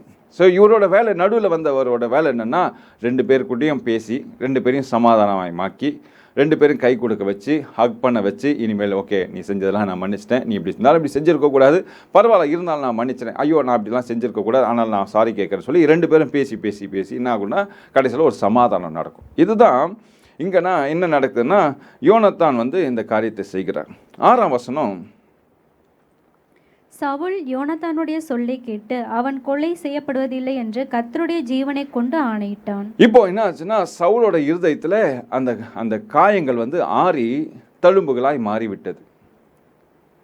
கூல் ஆயிடுச்சு, சூழ்நிலை சமாதானம் ஆயிடுச்சு. இவர் என்ன சொல்றாருன்னா, சவுல் பாருங்க கர்த்தர் மேலே ஆணையிடுகிறார். என்ன சொல்றாருன்னா, சவுல் யோனத்தானுடைய சொல்லை கேட்டு அவன் கொலை செய்யப்படுவதில்லை என்று கர்த்தருடைய ஜீவனை கொண்டு ஆணையிட்டான். அப்போ என்ன நடக்குதுன்னா, இங்கே சவுல் சொல்கிறாரு, இனிமேல் நான் அவன் மேலே எந்த ஒரு கோபத்தோடு இருக்க மாட்டேன், அவனை கொலை செய்யணும்னு நினைக்க மாட்டேன் அப்படின்னு சொல்லி கர்த்தர் மேலே ஆணையிட்டு நான் இனிமேல் செய்யவே மாட்டேன்னு சொல்லி தன்னுடைய இருதயத்தின் காயத்தை ஆற்றிக் கொள்ளுகிறார். அந்த பாட்டை கூட மறந்துட்டார். கொஞ்ச நேரம் ஆகலை, 6ஆம் வசனத்து 9ஆம் வசனம், ரொம்ப குயிக்காக போயிடுவோம். 6ஆம் வசனத்துலேருந்து 9ஆம் வசனம் வாங்கலேன். கர்த்தரால் விடப்பட்ட பொல்லாத ஆவி சவுலின் மேல் வந்தது. அவன் தன் வீட்டில் உட்கார்ந்து தன் ஈட்டியை கையிலே பிடித்து கொண்டிருந்தான். தாவீது தன் கையினாலே சுரமண்டலம் வாசித்தான். 10ஆம் வசனம், அப்பொழுது சவுல் தாவீதை ஈட்டினாலே சுவரோடே சேர்த்து உருவ குத்தி போட பார்த்தான். ஆனாலும் இவன் சவுலுக்கு விலகினதினாலே அவன் எறிந்த ஈட்டி சுவரிலே பட்டது. தாவீதோ அன்று ராத்திரி ஓடிப்போய் தன்னை தப்புவித்து கொண்டான். ஹல்லேலூயா. இங்கே பாருங்க, 6ஆம் வசனத்தில் கர்த்தருடைய ஜீவனை கொண்டு நான் சொல்லுகிறேன்னு சொன்ன சவுல் இந்த இடத்துல 9-10 வசனங்களில் ஈட்டி எடுத்து செவரோடு கூட தாவீதை கொலை பண்ணுறேன் பார், குத்தி போடுறேன் பாருன்னு சொல்லி முயற்சி செய்கிறான். அப்போது என்ன ஆச்சுன்னா, இந்த காயம் ஆறுச்சு, ஆனாலும் கொஞ்ச நேரத்தில் அது திருப்பி மறுபடியும் புண்ணாக மாறிடுச்சு. இப்போதான்ப்பா மருந்து போட்டோம். யோனத்தான் கேட்டிருந்தா என்ன சொல்லுவேன், அப்பா இப்போதான்ப்பா நான் உங்களுக்கு மருந்து போட்டு விட்டேன், இப்போதான் நல்லா ஆறிடுச்சு, அதுக்குள்ளே ஏன் அதை நோண்டிங்க, ஏன் திருப்பி புண்ணாக்கிட்டீங்க, திருப்பி ஏன் அதை ரொம்ப காயப்படுத்தி கொண்டீங்க. கடைசியில் நீங்கள் பார்த்தீங்கன்னா சவுலோட வாழ்க்கை எப்படி முடியுதுன்னு சொல்லி நான் காண்பித்த அடுத்த பகுதிக்கு நான் செல்லுகிறேன். 1 சாமுவேல் 31ஆம் அதிகாரம் 4-5 வசனங்கள். சவுல் 1 சாமுவேல் 31:4-5. தன் ஆயுததாரியை நோக்கி, அந்த விருத்த சேதனம் இல்லாதவர்கள் வந்து என்னை குத்தி போட்டு என்னை அவமானப்படுத்தாதபடிக்கு நீ உன் பட்டயத்தை உருவி என்னை குத்தி போடு என்றான். அவனுடைய ஆயுததாரி மிகவும் பயப்பட்டதினால் அப்படி செய்ய மாட்டேன் என்றான். அப்பொழுது சவுல் பட்டயத்தை நட்டு அதன் மேல் விழுந்தான். சவுல் செத்து போனதை அவன் ஆயுததாரி கண்டபோது அவனும் தன் பட்டயத்தின் மேல் விழுந்து அவனோட கூட செத்து போனான். பாருங்க, இந்த ஒரே ஒரு பாட்டு, இந்த பாட்டுனால எவ்வளோ பெரிய பிரச்சனை வருது பாருங்க. ஒரே ஒரு சாங், இந்த சாங்கை காதலை கேட்டு இருதயத்தில் தன்னோட உள்ளத்துக்குள்ளாக புண்ணாக்கி கொண்டபடியினால் என்ன நடக்குதுன்னா, கடைசியில் சவுலோட ஜீவன் மாண்டு போகிறது. முடிஞ்சிருச்சு, ஸ்டோரியே முடிஞ்சிருச்சு, கதை முடிஞ்சிருச்சு. கர்த்தர் எவ்வளவு ஆசீர்வாதமாய் சவுலோட வாழ்க்கையை ஆசீர்வாதமாய் மாற்றினா நம்ம எல்லாருக்கும் தெரியும். 1 சாமுவேல் 1ஆம் அதிகாரம் 2ஆம் அதிகாரம் நினைக்கிறேன், 16ஆம் அதிகாரம் நினைக்கிறேன். அங்கே தான் சவுலோட ஒரு அழகான ஸ்டோரி ஸ்டார்ட் ஆகும். எப்படி ஸ்டார்ட் ஆகும்னா, சௌந்தரியமுள்ளவன், இஸ்ரவேலிலே உயர்ந்தவன், அழகில் ரொம்ப அழகான ஒரு மனுஷன். சவுலோட அந்த பாடி ஃபீச்சர்ஸ்லாம் நீங்கள் பார்த்தீங்கன்னா உயரமான மனுஷன். இஸ்ரவேலில் எல்லோருமே அவனுக்கு தோல் கீழே தான் இருந்தாங்களாம். இப்படி தேவன் பார்த்து உருவாக்கின ஒரு மனுஷன். இப்படிப்பட்ட மனுஷன் தான் உங்களுக்கு முதல் ராஜாவாக இருக்க வேண்டும் என்று சொல்லி தேவனால் அபிஷேகம் பண்ணப்பட்ட சவுல். ஒரே ஒரு சாங் கதையை முடிச்சிடுச்சு. ஆனாலும் ஆண்டவர் வாய்ப்புகளை கொடுக்கிறார். ரணமா வச்சிருக்காத, அந்த தழும்பா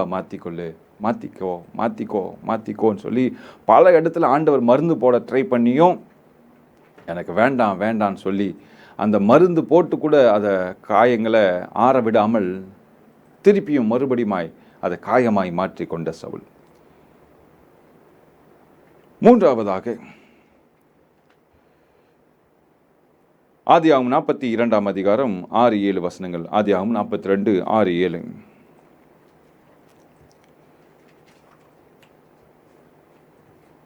யோசேப்பு அத்தேசத்துக்கு அதிபதியாய் இருந்து தேசத்தின் ஜனங்கள் யாவருக்கும் விற்றான். யோசேப்பின் சகோதரர் வந்து முகம் குப்புற தரையிலே விழுந்து அவனை வணங்கினார்கள். யோசேப்பு அவர்களை என்று அறிந்து கொண்டான். அறிந்தும் அறியாதவன் போல கடினமாய் அவர்களோட பேசி, நீங்கள் எங்கே இருந்து வந்தீர்கள் என்று கேட்டான். அதற்கு அவர்கள் கானா தேசத்திலிருந்து தானியம் கொள்ள வந்தோம் என்றார்கள். 8 வசனம். யோசேப்பு அவர்களை என் சகோதரன் என்று அறிந்தும் அவர்கள் அவனை அறியவில்லை. இந்த இடத்துல என்ன நடக்குதுன்னா, யோசேப்புக்கு தெரிஞ்சிடுச்சு சகோதரர்கள் வந்திருக்காங்கன்னு சொல்லி தெரிஞ்சிடுச்சு. ஆனால் சகோதரர்கள் அவனை ராஜாவாக இருக்கிற யோசேப்பா இருப்பான்னு சொல்லி நினச்சி கூட பார்க்கல. நம்ம விற்று போட்டோம், அடிமையாக விற்று போட்டோம், இவன் இவ்வளோ தூரம் வளர்ந்துருப்பான்னு சொல்லி அவங்க யோசிப்பு பல ஆண்டுகளுக்கு முன்பாக சொன்ன கனவு கூட அவங்களுக்கு மறந்து போயிருக்கும். அதனால் இப்படிப்பட்ட ஸ்தானத்தில் இருக்க மாட்டான்னு சொல்லி அவங்க நினச்சிட்டாங்க. இப்போது இது அன்னைக்கு குழியில் தூக்கி போடும்போது சகோதரோட கைகளில் யோசேப்பு இருந்தான். இங்கே என்னென்னா அந்த அரண்மனையில் யோசேப்போட கையில் சகோதரர்கள் இருக்கிறாங்க. சூழ்நிலை மாறிடுச்சு. பல நேரத்தில் நம்மளோட வாழ்க்கை அப்படி தான் மாறும். எப்போவுமே நம்ம கை ஓங்கி இருக்கும்னு சொல்லி நினச்சிக்காதீங்க. பல சூழ்நிலை உங்களோட கை கீழே போகும், மற்றவங்களோட கை மேலே போகும்.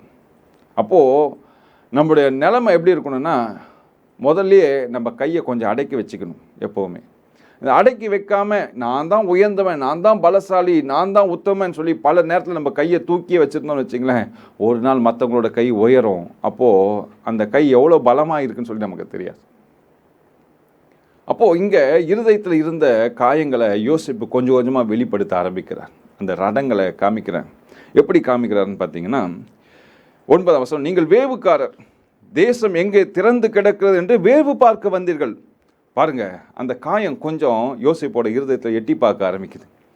இத்தனை ஆண்டுகளுக்கு முன்பாக நீங்கள் இப்படி செஞ்சீங்களே, என்னோட பழி வாங்கினீங்களே, சொப்பனக்காரன் சொல்லி என்னை தூக்கி குப்பையில் போடுற மாதிரி குழியில் போட்டிங்களே, கொன்று போன்னு சொல்லி திட்டம் போட்டிங்களே, இப்போ நான் உங்களை பழி வாங்குறேன்னு சொல்லி என்ன பண்ணுறாருன்னா பயங்கரமான டார்ச்சர் கொடுக்குறார்.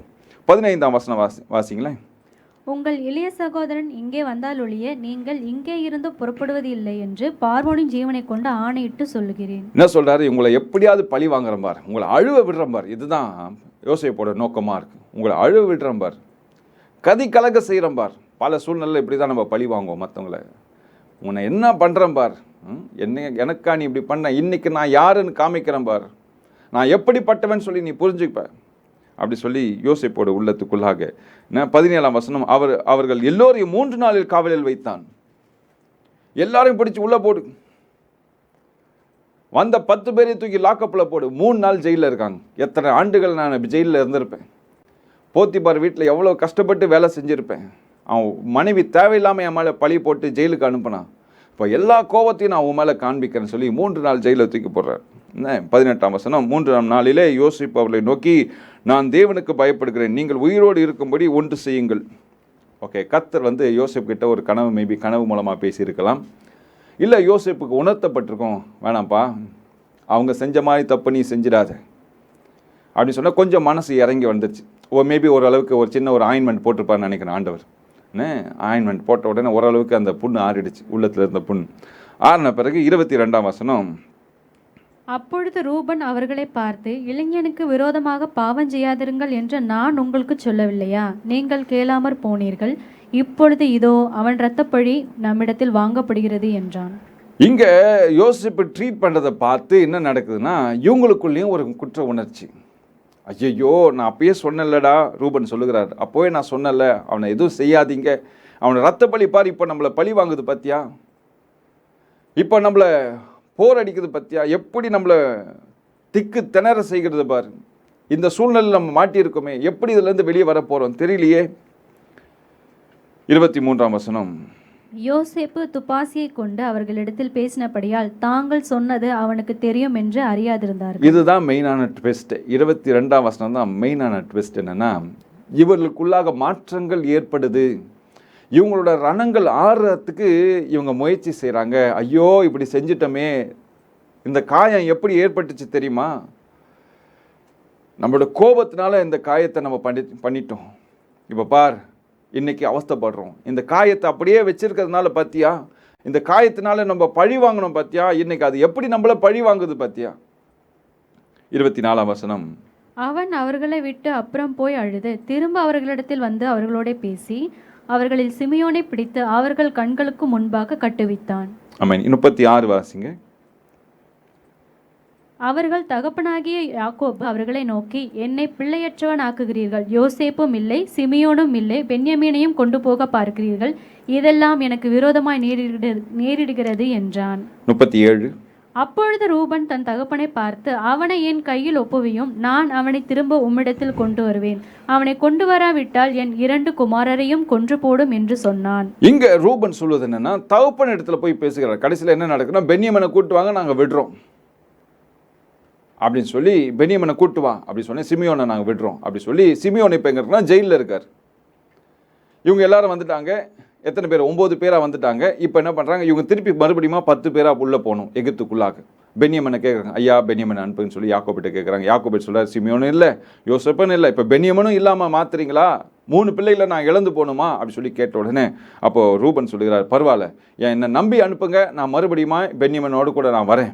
அப்படி இல்லைனா எனக்கு உண்டான 2 பிள்ளைகளை நீங்கள் கொன்று போடுங்க அப்படின்னு சொல்லுகிறார். இப்போ மறுபடியும் என்னன்னா, எகிப்துக்கு வராங்க பென்யமீனோடு கூட. வந்த பிறகு பார்த்தீங்கன்னா மறுபடியும் ஒரு பெரிய பிரச்சனை என்னன்னா, அவரோட சாக்குக்குள்ளாக யோசேப்பின் மேஜையில் இருந்த பொருட்கள் மாட்டிக்கொள்ளுது. யோசேப்பு தான் அதை செய்கிறார். அப்போது அவங்க மனசு உடஞ்சி போகுது. ஐயோ, பிரச்சனை மேலே பிரச்சனை. இப்போ பென்யமீனை என்ன பண்ண போகிறாங்கன்னு தெரியல. அதுவும் பார்த்தீங்கன்னா கரெக்டாக பென்யமீனோட பையில் போய் மாட்டிக்குது. சோலி முடிஞ்சது, இதுக்கப்புறம் ஒன்றும் செய்ய முடியாது, நம்மளோட வாழ்க்கை முடிஞ்சதுன்னு சொல்லி 45ஆம் அதிகாரத்தில் நீங்கள் பார்க்கும்போது அங்கே சகோதரர்களும் அந்த காயங்களை ஆற்றிக்கொள்ளணும்னு சொல்லி ட்ரை பண்ணுறாங்க. யோசேப்பும் தன்னோட காயங்களை ஆற்றிக்கொள்ளுகிறார். எப்படின்னா நீங்கள் பார்த்தீங்கன்னா 45ஆம் அதிகாரம் 2ஆம் வசனம். அவன் சத்தமிட்டு அழுதான், அதை எகிப்தியர் கேட்டார்கள், பார்வோனின் வீட்டாரும் கேட்டார்கள். 3ஆம் வசனம். யோசேப்பு தன் சகோதரரை பார்த்து, நான் யோசேப்பு, என் தகப்பனார் இன்னும் உயிரோடு இருக்கிறாரா என்றான். அவனுடைய சகோதரர் அவனுக்கு முன்பாக கலக்கமுற்றிருந்ததினாலே அவனுக்கு உத்தரம் சொல்ல கூடாமல் இருந்தார்கள்.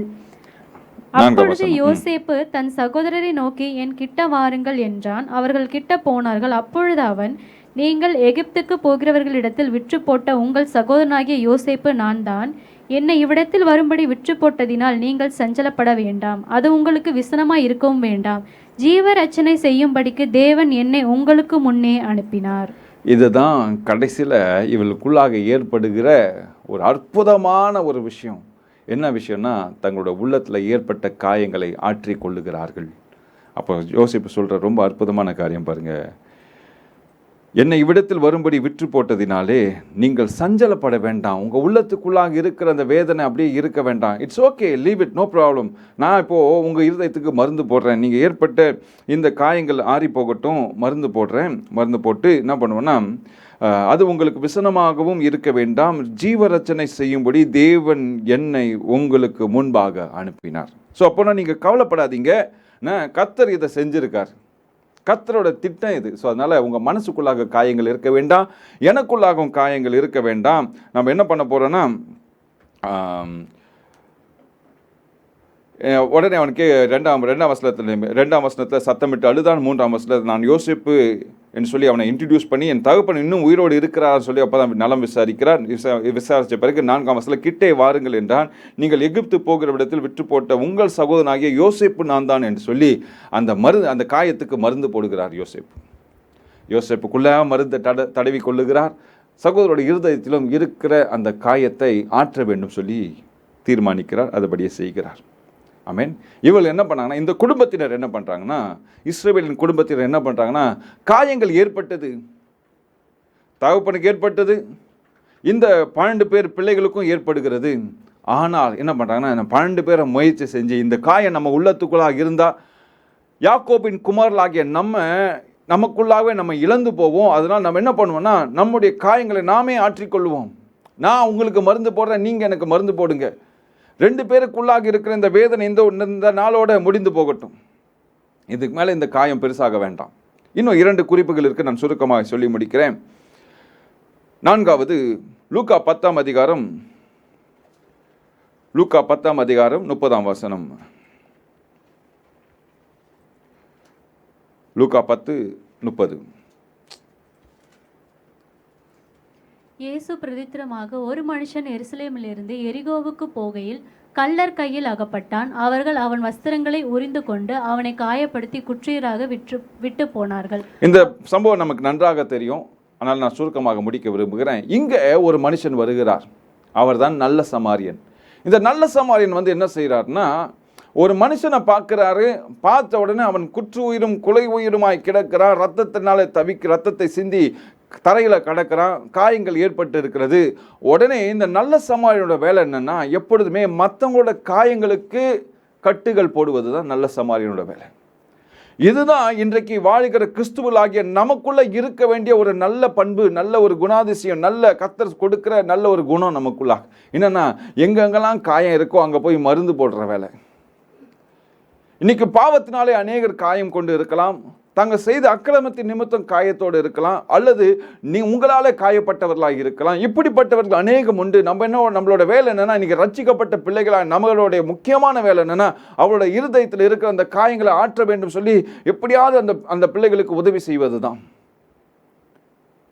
இதை நீங்களும் செய்யணும், கிறிஸ்துவலாகிய எல்லோரும் செய்யணும், நானும் செய்யணும். எல்லோரும் நம்முடைய முக்கியமான பங்கு இதுதான். நல்ல சமாரியனாய் மாற வேண்டும். இந்த நல்ல சமாரியம் பார்த்தாரு, காயத்தை கட்டினாரு, எண்ணெயை ஊத்தலி, அப்படியே விட்டுட்டு போகல.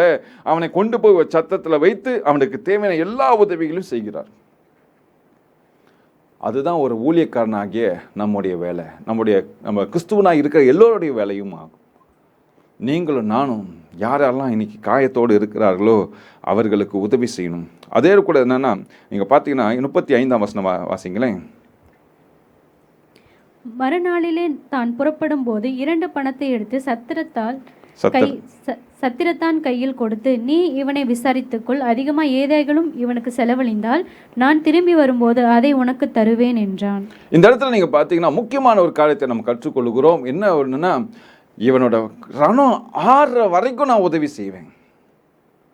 இவனோட காயம் ஏற்பட்டிருக்கு அவனோட சரீரத்தில். அந்த காயங்கள் முழுமையாய் குணமாகும் மட்டும், ஏன்னா அவன்கிட்ட வசதி இல்லை, வாய்ப்புகளை மருந்து போடுவதற்கு, டாக்டரை போய் பார்ப்பதுக்கு அவனுக்கு வசதி இல்லை.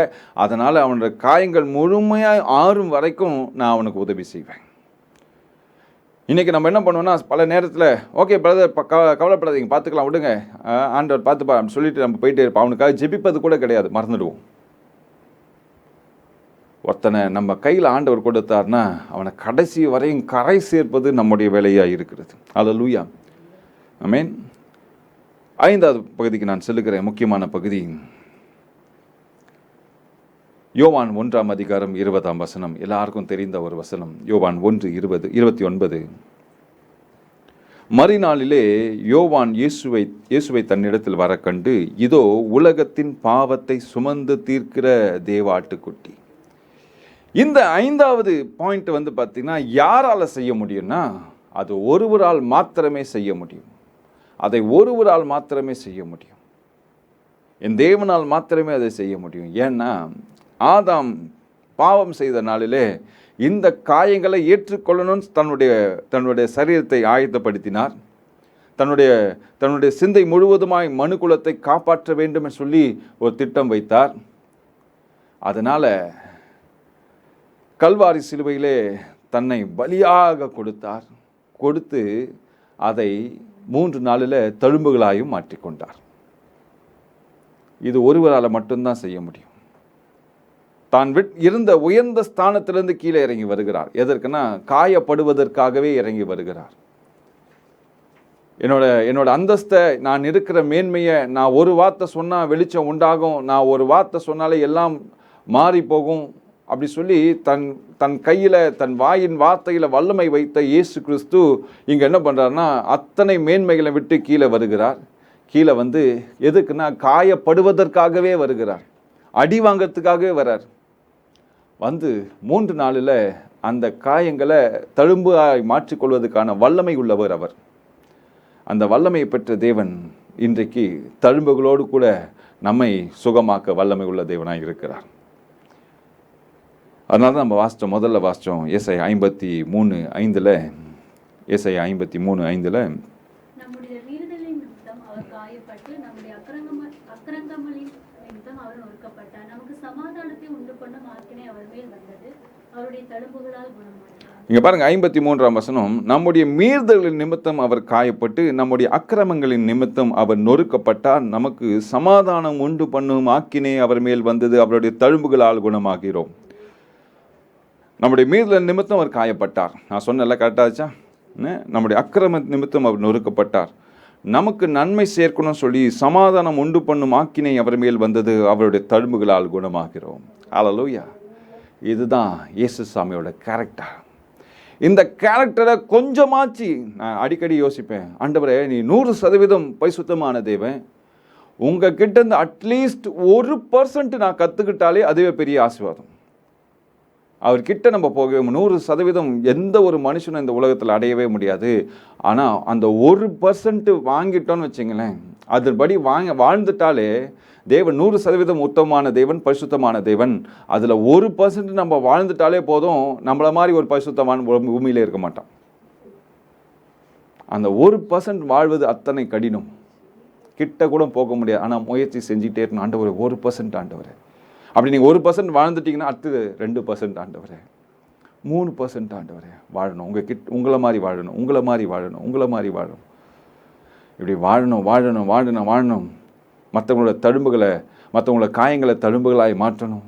எனக்குள்ளாக ஏற்பட்ட காயங்களை தழும்புகளாய் மாற்றிக்கொள்ளணும். இப்படி நீங்கள் முயற்சி செய்து கொண்டே இருங்க பாருங்க, ஆண்டவர் உங்களை ஆசீர்வாதமாய் மாற்றுவார்.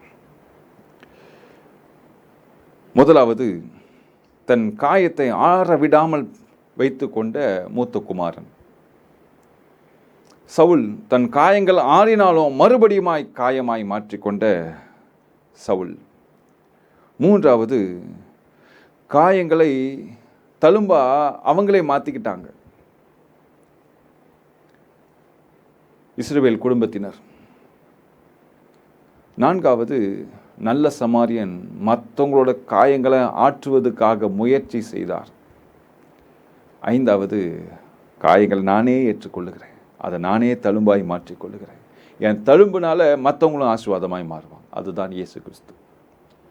இன்றைக்கு உங்களுக்குள்ளாக இருக்கிற காயங்களை தழும்பாய் மாற்ற வல்லமை உள்ள தேவன் இயேசு கிறிஸ்து. அவருடைய இரத்தத்தினாலே இந்த வேளையில் உங்களுடைய காயங்கள் தழும்புகளாய் மாறும். இயேசு கிறிஸ்துவின் ரத்தம் வல்லமை உள்ள ரத்தம். அந்த ரத்தத்தை விசுவாசிப்போம். விசுவாசிக்கும் போது நீங்களும் சுகம் பெறுவீங்க. உங்களை சார்ந்தவங்க எல்லாமே ஆசீர்வாதமாய் மாறுவாங்க. அல்லேலூயா. இருக்கிற இடங்களில் கண்களை மூடி, ஆண்டவரே, என் இருதயத்தில் பல நாட்களாக ஆண்டவரே காயத்தை நான் ஏற்படுத்தி கொண்டே இருக்கிறேன். எப்போவோ நடந்த ஒரு சம்பவம், எப்போவோ பாடின ஒரு பாட்டு, எப்போவோ கேட்ட ஒரு வார்த்தை, எப்போவோ நான் பார்த்த ஒரு சம்பவம், அதை யோசித்து யோசித்து யோசித்து யோசித்து அவங்களாம் முன்னேறி போயிட்டாங்க. அதை குறித்து யோசித்தபடினாலே நான் பின்னாடி நிற்கிறேன். என் இருதயத்துக்குள்ளாக அந்த காயம் இன்னைக்கு ரணமாக மாறி சீல் பிடிச்சு கேன்சராக மாறத்தக்கதான ஒரு வலியோடு கூட இருக்கிறேன். நான் சொல்ல முடிறேன், நல்லா கவனிங்க. இன்னைக்கு எப்படிப்பட்ட காயமாக இருந்தாலும், அது எப்படிப்பட்ட காயமாக இருந்தாலும், என் இயேசுவின் ரத்தம் அந்த காயங்களை ஆற செய்யும். என் இயேசுவின் ரத்தம் அந்த காயத்தை ஆற செய்யும். இயேசுவின் ரத்தம் காயங்களை மாற்ற செய்யும். நிச்சயமாய் யாரோ சொன்ன வார்த்தையா இருக்கலாம், யாரோ பேசின வார்த்தையா இருக்கலாம், மாமியார் மருமகளுக்குள்ளாக பேசின வார்த்தைகளா இருக்கலாம். அவங்க வீட்டுக்கு நான் போவே மாட்டேன், என்ன பார்த்து அப்படி சொல்லிட்டாங்க, அவங்க செத்தாலும் நான் போகணும். இன்னொருத்தவங்க சொல்லுவாங்க, நான் செத்தாலும் நீ வரக்கூடாது. அந்த காயம் உங்களுக்குள்ளாக அப்படியே தான் இருக்கு. சவுளை போல என்ன ஆறிடும்னா, அந்த காயத்தோடு கூட உங்க வாழ்க்கை முடிஞ்சிடும். கர்த்தருக்கு பிரியமில்லாத ஒரு காயம் அது. உங்க சரீரத்தை எப்படி பார்க்கிறான்னா, காயமில்லாத சரீரமாய் அவர் பார்க்க வேண்டும் என்று சொல்லி விரும்புகிறார். ஏன்னா அவர் நல்ல சமாரியன். காயத்தோட பார்த்துட்டு அவரால் கடந்து செல்ல முடியாது. காயத்தோட பார்த்துட்டு ஐயோ இந்த பையன் அப்படி இருக்கட்டும், பரவாயில்ல, நான் போறேன், என் வேலையா போறேன்னு சொல்லி கடந்து போகிற அவர் அல்ல. அவர் நல்ல சமாரியன். உங்கள் காயங்களை கட்டி அதை ஆற வேண்டும் என்று சொல்லி பிரியப்படுகிற தேவன் அவர். அருமையான சகோதரனை சகோதரி, நீ இருக்கிற இடங்களில் உன் உள்ளத்தில் இருக்கிற காயங்களை இந்த வேளையில் இயேசுவின் நாமத்தில் இந்த காயம் ஆறுவதாக சொல்லி உன் இருதயத்தில் கை வைத்து நீ ஜெபிக்கும் போதே என் இயேசுவின் ரத்தம் உனக்குள்ளாக பாயும். அவர் சுகமாக்குகிற தேவன், அவர் சுகமாக்குகிற தேவன். நான் சுகமானேன், நான் சுகமானேன். புண்ணியரின் காயங்களால் நான் சுகமானேன், நான் சுகமானேன். புண்ணியரின் காயங்களால், புண்ணியரின் காயங்களால். அல்லேலூயா, அல்லேலூயா, அல்லேலூயா, ஆனந்தமே. அல்லேலூயா, அல்லேலூயா, அல்லேலூயா, ரோகியமே. அல்லேலூயா, ரோகியமே. என் நோய்கள் தீர்த்தார், என் நோய்கள் தீர்த்தார். சாபமான சிலுவையில் என் நோய்கள் தீர்த்தார், என் நோய்கள் தீர்த்தார். சாபமான சிலுவையில் நான் ஏன் சுமப்பேன், நான் ஏன் சுமப்பேன். எந்தன் இயேசு சுமந்த பின் நான் ஏன் சுமப்பேன், நான் ஏன் சுமப்பேன். என் இயேசு சுமந்த பின், எந்தன் இயேசு சுமந்த பின். யெகோவா தேவன், யெகோவா தேவன் எந்தன் நல்ல பரிகாரி. யெகோவா தேவன், யெகோவா தேவன் எந்தன் நல்ல பரிகாரி, எந்தன் நல்ல பரிகாரி. இயேசுவின் ரத்தம், இயேசுவின் ரத்தம் பிணி போக்கும் நல் மருந்து. இயேசுவின் ரத்தம், இயேசுவின் ரத்தம் பிணி போக்கும் நல் மருந்து, பிணி போக்கும் நல் மருந்து.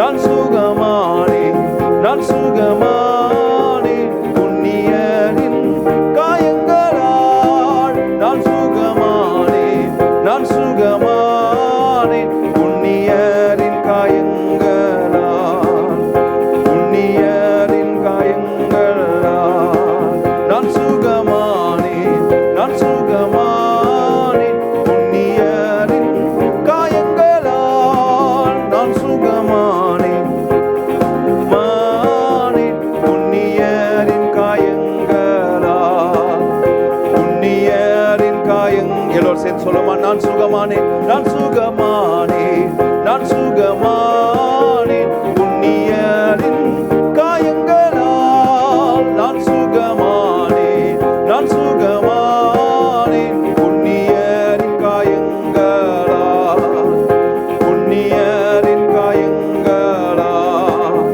அல்லேலூயா, அல்லேலூயா, அல்லேலூயா, ஆனந்தமே. அல்லேலூயா, அல்லேலூயா, அல்லேலூயா, ஆரோக்கியமே. அல்லேலூயா, ஆரோக்கியமே. அல்லேலூயா, ஆரோக்கியமே. அல்லேலூயா, ஆரோக்கியமே. அல்லேலூயா, ஆரோக்கியமே. அல்லேலூயா, ஆரோக்கியமே. அல்லேலூயா, ஆரோக்கியமே. நான் சுகமானேன், நான் சுகமானேன். புண்ணியரின் காயங்களால், புண்ணியரின் தழும்புகளால், புண்ணியரின் தழும்புகளால் என் நோய்கள் தீர்த்தார். சாபமான சிலுவையில். ஹல்லேலூயா, ஹல்லேலூயா, ஹல்லேலூயா. இந்த வேளையில் உங்கள் இருதயத்துக்குள்ளாக எந்த விதமான காயங்களாய் இருந்தாலும் என் இயேசுவின் ரத்தம் மருந்தாய் வருகிறது. ஒரே ஒரு வார்த்தை உள்ளத்தின் ஆழத்தில் சொல்லுங்க, ஆண்டவரே, இந்த காயம், இந்த கோபம், இந்த மனசுல இருந்த எரிச்சல், அவங்க மேல இருந்த விரோதம், இயேசப்பா என் இருதயத்தை எடுத்து போடுங்கப்பா. நான் புது மனுஷனா மாறணும் ஆண்டவரே. என் இருதயத்தை சோதித்து பாருங்க. வேதனை உண்டாக்கும் வழி என்னிடத்தில் உண்டோ என்று சோதித்து பாருங்க ஆண்டவரே. பாருங்க ஆண்டவரே, பாருங்கப்பா. இந்த காயம் ஆறட்டும் ஆண்டவரே. மரித்து போனவங்க மேல கூட சில நேரத்துல உங்களுக்கு காயங்கள் இருக்கலாம். மரித்து ஏன் என் வாழ்க்கையில இவங்க வந்தாங்க, ஏன் இவங்க வரணும், என் வாழ்க்கையை அழிச்சிட்டாங்களே அப்படி சொல்லி நீங்க இவன்தோ நீங்க கிறிஸ்துவனா பரிசுத்தமாய் வாழ்ந்து கொண்டு இருக்க ஒரு மனுஷனா இருந்தாலும் ஆனா அவங்க மேல இருந்த அந்த காயம் இன்னும் உங்க உள்ளத்துக்குள்ளாக இருக்கும். நான் நிச்சயமா சொல்ல முடியும், ஒரு மனுஷன் உங்க வாழ்க்கையில வந்த நிமித்தம் தான் இன்னைக்கு இந்த நிலைமைக்கு நீங்க வந்திருக்கலாம். ஒருவேளை நீங்க ஆசீர்வாதம் கூட மாறி இருக்கலாம், அல்லது உங்க வாழ்க்கை தரித்திரமா கூட மாறி இருக்கலாம். தரித்திரமா மாறினது நிமித்தம் உங்கள் இருதயத்துக்குள்ளாக அவங்களை குறித்து ஒரு கேள்வி, அவள் குறித்து உங்களுக்கு உள்ளாக வேதனை உங்களுக்குள்ளாக இருக்குமே. ஆனால் கர்த்தருடைய சித்தம் நிச்சயமாய் உங்களோட வாழ்க்கையில இருந்து கொண்டேதான் இருக்கிறது. கர்த்தர் ஒருபோதும் ஒருத்தனை தள்ளி விடவே மாட்டார், அவனை தூக்கி விடுகிற கர்த்தர்.